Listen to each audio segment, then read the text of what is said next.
detalye pa rin ang ating mga balita. 3 empleyado ng Arms Corps Global Defense Incorporated ang nasugatan matapos sumabog ang nasabing paggawaan ng bala kaninang alas 2:43 ng hapon.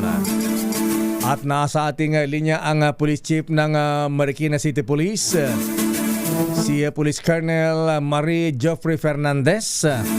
Alamin nga natin kung sino itong mga nasugatan at critical ba ang kanilang kondisyon.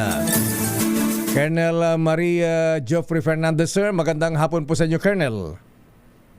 Magandang hapon po, Colonel Geoffrey Fernandez po. Ayan, Colonel Fernandez, sir. Ayan, ilan po ang nasugatan dito sa pagsabog at kumusta po ang kanilang kondisyon? Opo sir, 3 po yung nasugatan. Mm-hmm. At accordingly sir ay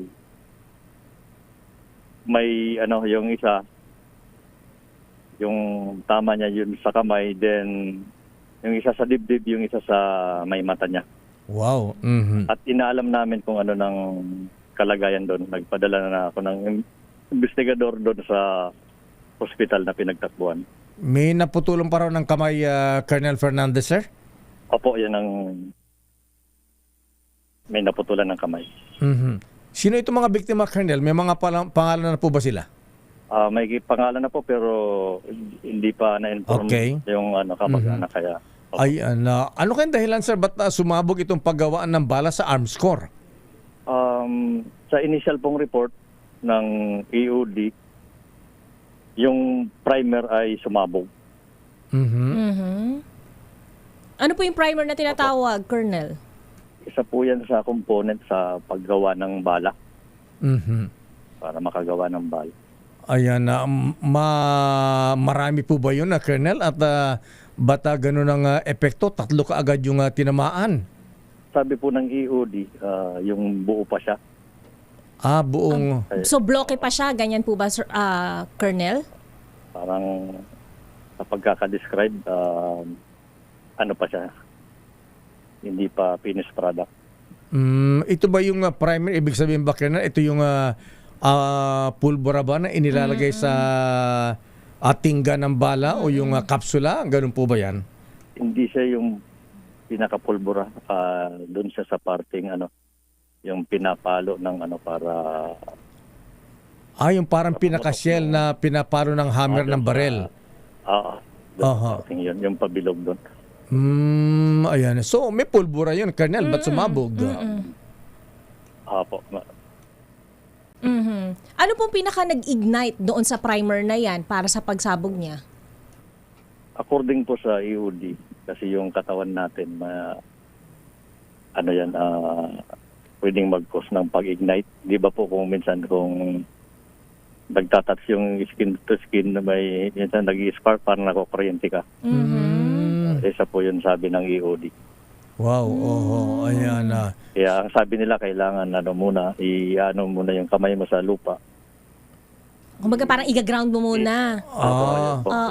Para walang pawis or walang... Para sa mga appliance lakay, di ba parang bigla kang makukuryente? Tama ba yun, Colonel? Yung bigla kang nakukuryente?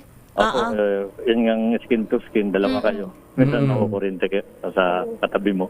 Ayun. Ganun pala. Kasi yung katawan natin.